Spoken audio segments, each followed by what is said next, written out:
Mateus capítulo 23, 16 a 22. Diz assim a santa, inerrante palavra do nosso Deus: Ai de vós, guias cegos, que dizeis: quem jurar pelo santuário, isso é nada. Mas se alguém jurar pelo ouro do santuário, fica obrigado pelo que jurou. Insensatos e cegos, pois qual é o maior, o ouro ou o santuário que santifica o ouro? E dizeis: quem jurar pelo altar, isso é nada. Quem, porém, jurar pela oferta que está sobre o altar, fica obrigado pelo que jurou. Cegos, pois qual é maior, a oferta ou o altar que santifica a oferta? Portanto, quem jurar pelo altar, jura por ele e por tudo o que sobre ele está. Quem jurar pelo santuário, jura por ele e por aquele que nele habita. E quem jurar pelo céu, jura pelo trono de Deus e por aquele que no trono está.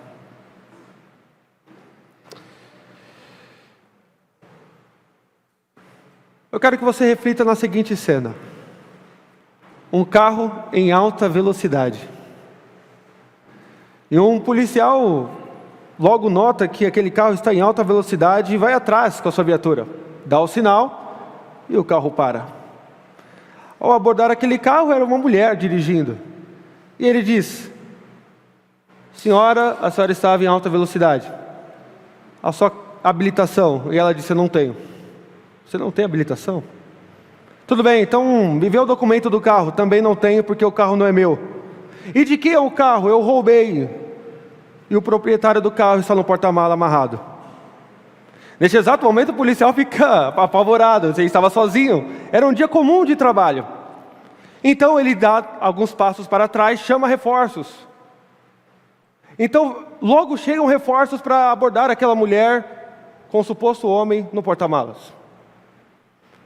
Então, um dos homens, o tenente da polícia, vai até lá com uma arma e aborda aquela mulher. E diz para ela: mulher, você tem alguém aí atrás com você? Ela disse: não. Como assim? Você não estava dirigindo em alta velocidade, você não tem esse carro nem é seu? Ele falou: não, policial, é meu esse carro. Está aqui o documento dele. Não, mas você não tem habilitação, certo? Não, eu tenho sim, habilitação. Falei: mas como que nós recebemos o chamado de uma mulher sequestradora e ladroa de carros? Provavelmente o policial é um grande mentiroso. E deixa eu adivinhar, ela diz para o policial: será que ele inventou também que eu estava em alta velocidade? Mentiras. Essa mulher talvez tenha uma habilidade muito grande para mentir, coisa que talvez muitos de nós aqui não tenham. Uns têm mais habilidade de inventar histórias mirabolantes para se escapar de uma situação fechatória, ou de uma situação delicada, podemos dizer assim, e outros nem tanto. Mas a verdade é uma só: seres humanos, crentes ou não, somos tentados diariamente a mentir, a inventar situações, a não cumprir com nossa palavra. Por vezes nós sabemos que somos tentados a não cumprir o nosso papel de marido ou de esposa, a não sermos tão verdadeiros quanto deveríamos ser. E nós bem sabemos que a mentira, de acordo com a palavra de Deus, a quebra de palavra, ela não é simplesmente uma falta leve. Mentira é um pecado grave. E eu gostaria que você imaginasse um mundo sem mentira, por exemplo. Não teríamos políticos nos enganando hora ou outra, não é verdade? Fazendo juras de amor para o povo brasileiro, por exemplo. Um mundo sem mentira, nós não teríamos maridos traindo as suas esposas. No mundo sem mentiras, filhos não colariam na prova. Antes, diante de uma grande dificuldade, falariam com seus pais ou com o seu professor ou um colega pedindo a ajuda necessária. Um mundo sem mentira é um mundo onde nós não teríamos que conferir se o troco está correto. O mundo sem mentira seria um mundo sem dor, sem sofrimento. Por isso, a palavra do Senhor hoje nos trará as consequências de nós abrigarmos o pecado da mentira em nosso coração. Hoje eu gostaria de falar com vocês sobre a racionalidade da mentira, o racionalismo da mentira e os seus efeitos catastróficos em nosso coração. Nós veremos Jesus denunciando os fariseus da sua época, os religiosos, que racionalizavam todo tipo de mentira. Criava-se uma religião da hipocrisia para esconder os seus grandes pecados. Então, à luz desse texto, nós veremos os efeitos dessa racionalização dentro do nosso coração, quando nós abrigamos a mentira em nosso peito. Provavelmente, Mateus capítulo 23 está ali numa quarta-feira, 2 dias antes da crucificação do Redentor. Neste momento, a crescente hostilidade a Jesus atingiu um alto pico. Os fariseus estavam decididos: este homem tem que morrer. Jesus, ele foi odiado por várias razões. Eles o odiavam porque ele dizia a verdade de quem eles eram, de que eles eram inimigos. Eles o odiavam porque ele vivia uma vida santa, coisa essa que eles não poderiam viver ou cumprir. Eles o odiavam porque as suas palavras vinham dos céus e não de tradições humanas vazias e que contrariavam as Escrituras. Então, neste momento, Jesus, no capítulo 23, intima os fariseus. Aqui é o último discurso público de Jesus antes da cruz. Ele aponta os erros daquela religião falsa, promovida de tradições humanas que negavam a palavra de Deus. E nessa altura do nosso texto, os versículos 16 a 22, está na parte do sermão de Jesus onde nós falamos sobre os ais, sinal de denúncia contra aqueles religiosos. O primeiro ai é dirigido contra a oposição sistemática dos fariseus contra o Evangelho. O segundo ai é contra a cobiça e o desejo de autoengrandecimento. O terceiro ai, nós veremos no capítulo 23, que é proferido contra o desejo e a disposição dos fariseus de ter mais prosélitos à sua seita, à sua religião. E o quarto ai, que é o nosso texto de hoje, vai ser dirigido exatamente sobre a questão dos juramentos, da mentira que eles abrigavam. Irmãos, o texto vai nos dizer, no primeiro momento, que quando nós racionalizamos a mentira, nós acabamos inventando mecanismos para justificá-la. Veja os versos 16 e 18. Ai de vós, guias cegos, que dizeis: quem jurar pelo santuário, isso é nada. Mas se alguém jurar pelo ouro do santuário, fica obrigado pelo que jurou. Verso 18. E dizeis: quem jurar pelo altar, isso é nada. Quem, porém, jurar pela oferta que está sobre o altar, fica obrigado pelo que jurou. Veja, os fariseus aqui, eles estavam fazendo a prática do juramento. O juramento no mundo antigo era algo extremamente comum. A ideia de jurar, no contexto do mundo antigo, era evocar uma divindade para a prestação de contas. A ideia era o seguinte: se eu não cumprir o que eu me prometia fazer, o que eu jurei diante de determinada divindade, que essa divindade venha à terra e se vingue de mim. Não é diferente no caso dos judeus. A diferença para os juramentos pagãos e os juramentos da Bíblia é que os juramentos da Bíblia, obviamente, são dirigidos ao único Deus verdadeiro e não deuses falsos criados pelos homens. Todavia, os judeus da época de Jesus, eles estavam proibidos de jurar pelo nome de Deus. Embora você veja em Deuteronômio, por exemplo, que o juramento era algo extremamente comum. E Moisés disse que era válido em determinadas ocasiões de solenidade. Por exemplo, na nossa igreja tem a pública profissão de fé. É o momento de juramento e de solenidade. momento de ordenação de diáconos, presbíteros e pastores. Então, há momentos em que o juramento é válido, e a nossa confissão diz isso.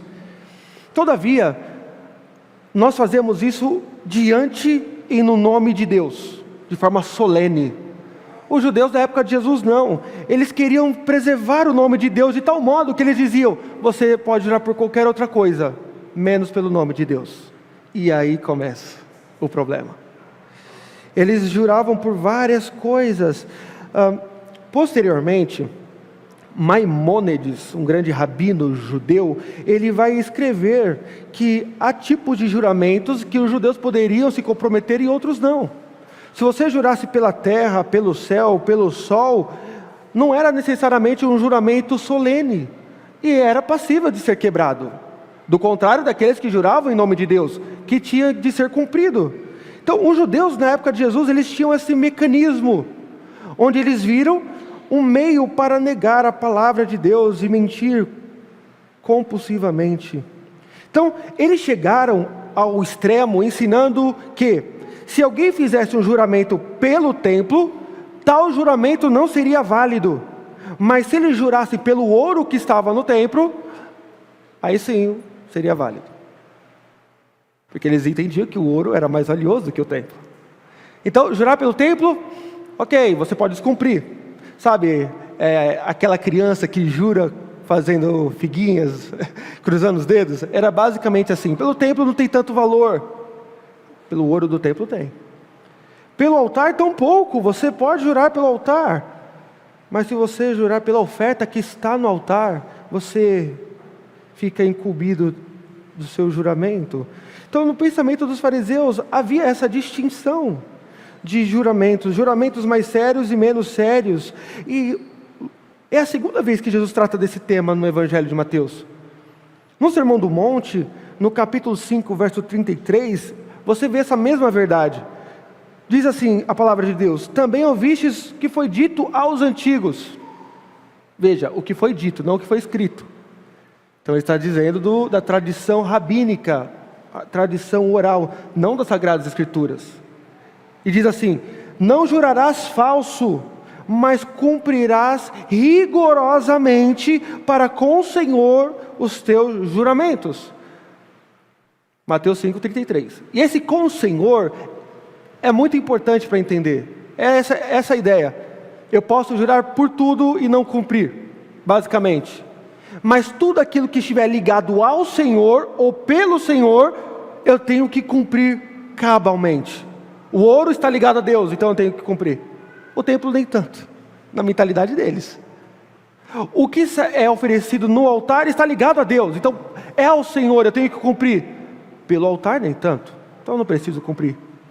Então veja, é algo basicamente ilógico. Mas muitas das vezes, irmãos, o que me impressiona quando eu leio o relato de Mateus 23, e eu creio que vocês já sentiram isso na pele, é que as mesmas críticas que Jesus fizera para estes homens, são críticas que se encaixam em nossa vida também. Normalmente a gente, quando fala de fariseu, a gente pensa: opa, os fariseus são de outro grupo, e eu estou ali entre os discípulos, se fosse fazer aplicações. Mas os fariseus da época, eles eram os ortodoxos, aqueles que tinham a lei de Deus. Aqui Jesus está falando para aqueles que deveriam, em tese, pertencer ao seu povo, mas o eram apenas de aparência. Então nós, por vezes, tendemos a cometer o mesmo pecado. Qual pecado? Ao racionalizar a mentira, construir mecanismos para justificá-la. As falsidades são tentadoras. Quando lidamos, por exemplo, com compra de carro. Quando lidamos com relatórios de despesas, imposto de renda, por exemplo. Contratos de negócio, multas em biblioteca. A gente fala: é só uma multa de biblioteca, ninguém paga mesmo, por que eu deveria pagar? Eu dei minha palavra quando eu fiz o cadastro, mas é algo tão pequeno, não é verdade? Você acha que o todo-poderoso Deus, soberano, triuno, excelso, criador, vai se preocupar com uma multa de biblioteca? E nós começamos a fazer mecanismos de justificativa. Não é verdade? Com relação a acidentes de trânsito, por exemplo, por vezes pessoas que batem o carro e falam, tudo bem, eu vou pagar, anota o meu número, não vamos à delegacia, resolvamos entre nós, mas é só virar a esquina, ele quebra o chip, pega o outro chip e vida que segue. Mecanismos. Mas ele nem era crente mesmo e foi ele que estava errado. Mas você deu sua palavra. Mecanismos. Oportunidade, por vezes, de diluir a verdade para fugir das consequências ou promover ganho pessoal. São desafios que nos acompanham. Eu estava lendo uma reportagem, foi feita uma entrevista em universidade, anônima. Você poderia responder de forma anônima. Sobre a porcentagem de alunos que colavam em prova e que achavam isso moralmente correto. Pasmem, essa entrevista que foi feita numa determinada universidade, mais de 70% dos alunos disseram que é moralmente correto colar na prova. E as desculpas são variadas, pressões, ansiedade, falta de capacidade, e misturada com elas, mau planejamento e etc. Então, irmãos, o ensino de Jesus aqui, ele é muito claro. No primeiro momento, não existem níveis de juramentos diante de Deus. É comum ficarmos horrorizados com políticos que prometem tantas coisas na campanha, mas no primeiro mês de mandato ele descumpre tudo, ou boa parte das suas promessas. E a gente coloca no Facebook, conversa entre amigos e irmãos, você viu? Ele prometeu isso e não cumpriu. Mas da mesma forma, por vezes nós não cumprimos com a nossa palavra. E não ficamos tão horrorizados, não é verdade?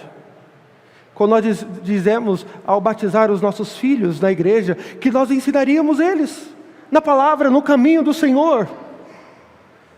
Mas aí o cansaço é maior, não é verdade? Eu sei disso. Você tem mais afazeres. E aí começa a autojustificativa para a quebra da palavra. Eu prometia que eu serviria a igreja presbiteriana e a sustentaria moral e financeiramente. Mas eu odeio quando eu sou corrigido porque eu postei uma foto onde eu estava num bar dando mau testemunho. Ou quando eu parei de dizimar, porque as coisas estão difíceis. Eu tenho que melhorar o carro. Acabei de comprar um videogame e parcelei, por exemplo. Eu tenho que reformar a cozinha da minha casa. Mas você prometeu sustentar moral e financeiramente a igreja. E quando você pensa nessas coisas, você está racionalizando a mentira e criando mecanismos de autodefesa. Mas sabe por que nós não pensamos nisso? E as coisas passam batido? E a gente não faz a comparação entre o político mentiroso e nós que quebramos a nossa palavra? A resposta está no começo do versículo 16. É porque nós somos cegos. Verso 17, insensatos e cegos. Verso 19, cegos. Toda vez que você tentar racionalizar a mentira, ela vai te cegar. Olha, um dos casos que mais emblemáticos da Bíblia, na minha opinião, é Davi. Quando Davi, ele manda matar Urias, e o profeta Natan vai ter com ele, e conta aquela parábola. Se você contar toda a história dentro do seu contexto, para uma criança da escola dominical, ela vai falar, Davi vai entender, é ele. Pergunta, Davi entendeu? Não. Por quê? Porque a mentira o cegou. Racionalizar a mentira é isso. Ela nos cega. Irmãos, Paulo, no capítulo 4 de Efésios, é bem interessante o contexto do capítulo 4 de Efésios, porque ele vai falar da nova vida que nós temos em Cristo. Aquilo que Cristo conquistou por nós, vivendo uma vida santa e morrendo na cruz, no madeiro maldito, nos trouxe nova vida. E aí Paulo, em determinada altura do seu argumento, em Efésios 4, ele vai mostrar o comparativo de uma vida pregressa e de uma nova vida. E uma das formas que nós manifestamos a nova vida está lá no capítulo 4, verso 25 de Efésios. Por isso, deixando a mentira, fale cada um a verdade com o seu próximo. Veja, falar a verdade e deixar a mentira é importante, não porque você deve ser um bom cidadão, isso é verdade também. Não é porque apenas a mentira, ela corrói a camada social. É verdade, mas não é só por isso.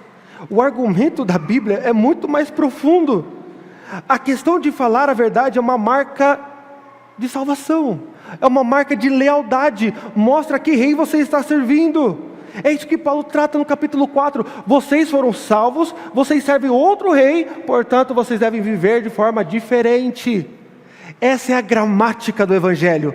Primeiro vem o indicativo, a realidade do que eu sou, depois o imperativo no sentido de ordem, o que eu devo fazer à luz dessa transformação. Não é o contrário.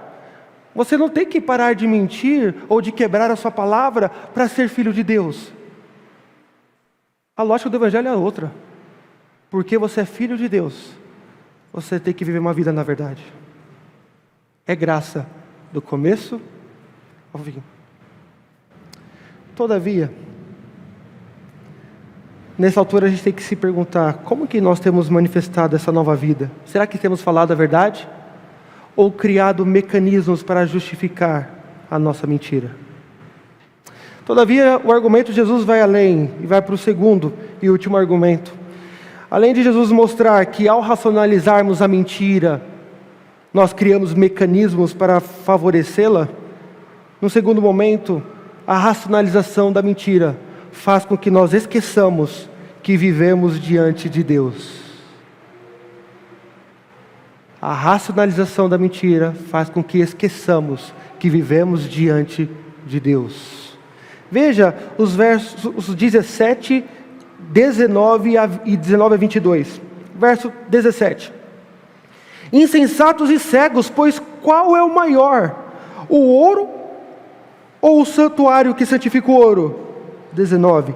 Cegos, pois qual é maior? A oferta ou o altar que santifica a oferta? Portanto, quem jurar pelo altar, jura por ele e por tudo o que sobre ele está. Quem jurar pelo santuário, jura por ele e por aquele que nele habita. E quem jurar pelo céu, jura pelo trono de Deus e por aquele que no trono está. Ou melhor, que no trono está sentado.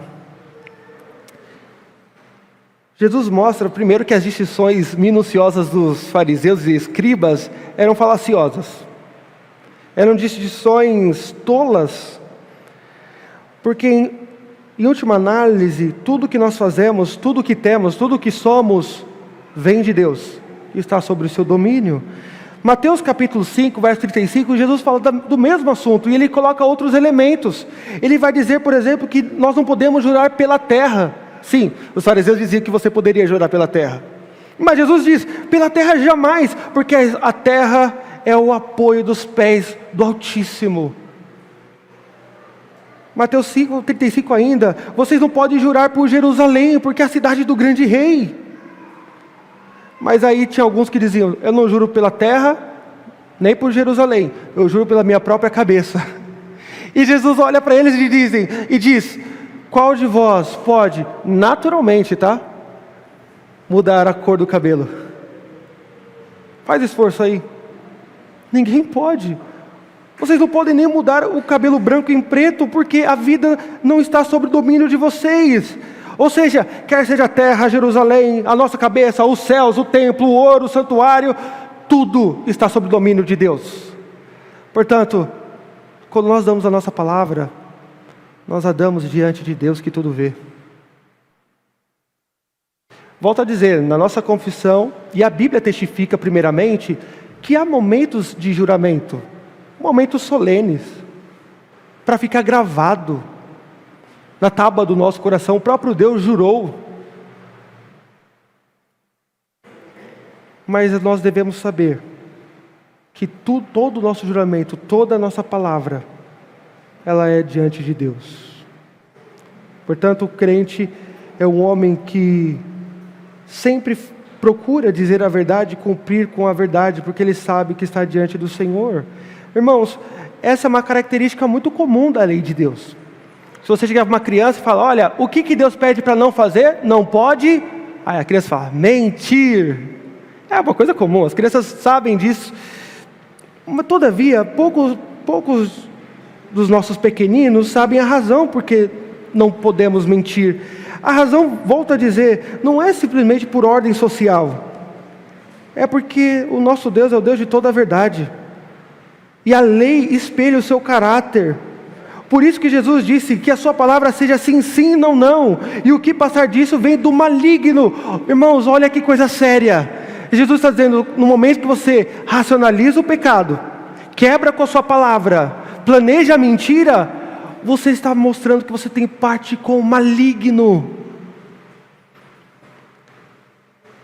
Os seguidores de Jesus, portanto, devem ser pessoas cujas palavras são caracterizadas pela integridade, que não precisem toda hora, todo dia, todo momento de garantia formal de sua veracidade. Portanto, a aplicação é muito simples. Sabendo que eu não posso racionalizar a mentira, porque eu vivo diante de Deus, eu e você devemos viver a nossa vida com a percepção de que as nossas palavras são ouvidas e um dia prestaremos contas diante de Deus. Irmãos, quantos de nós floreamos as histórias que contamos para o outro, para dar aquele gostinho de suspense? Quantos de nós, por vezes, distorcemos fatos para sairmos por cima?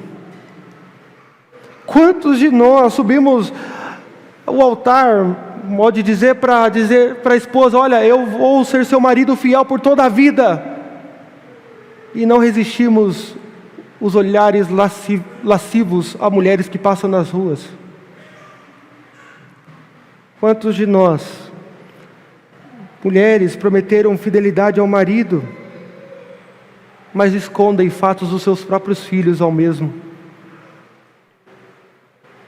O antídoto que Jesus nos traz hoje, para não racionalizarmos a mentira, é a compreensão de que nós vivemos corandeu, ou seja, na presença de Deus. Abraham Kuyper certa vez escreveu: não há compartimento na existência humana, não há 1 centímetro quadrado onde Cristo não possa dizer, é meu. Portanto, irmãos, falemos a verdade uns para com os outros, pois tudo que nós fazemos é diante da face de Deus. Outra aplicação sobre esse momento é que nós não devemos nos valer de juramentos em nossas conversas do dia a dia. Juramento é algo solene. Infelizmente não deveria ser assim. A palavra do crente hoje em dia parece que não vale tanto. Olha, o meu avô, ele contava que na época dele, de menino, quando ele ia fazer, por exemplo, com o pai fazer um carnê numa determinada loja, a pessoa falava, tudo bem, sua profissão e tal. Quando a pessoa falava, eu sou crente, normalmente criava-se uma atmosfera de respeito. E a pessoa falava, opa, você é crente, eu sei que você vai pagar, está aqui o boleto. Pergunta, hoje em dia isso acontece? Priorizemos pelas nossas palavras, irmãos. Olha, um teólogo da Idade Média chamado Tomás de Aquino, certo dia estava com muito trabalho no mosteiro de São Jacques, e um dos seus alunos, tentando pregar uma peça no mestre de teologia, disseram, mestre, há bois voando lá fora. Tomás de Aquino deixou tudo o que estava fazendo e foi correndo para a janela olhar. E todo mundo caiu na gargalhada, falando, mestre, o senhor não sabe que bois não voam? E Tomás de Aquino sabiamente disse, olha, meus alunos, eu prefiro acreditar que bois podem voar do que pensar que um cristão seja mentiroso.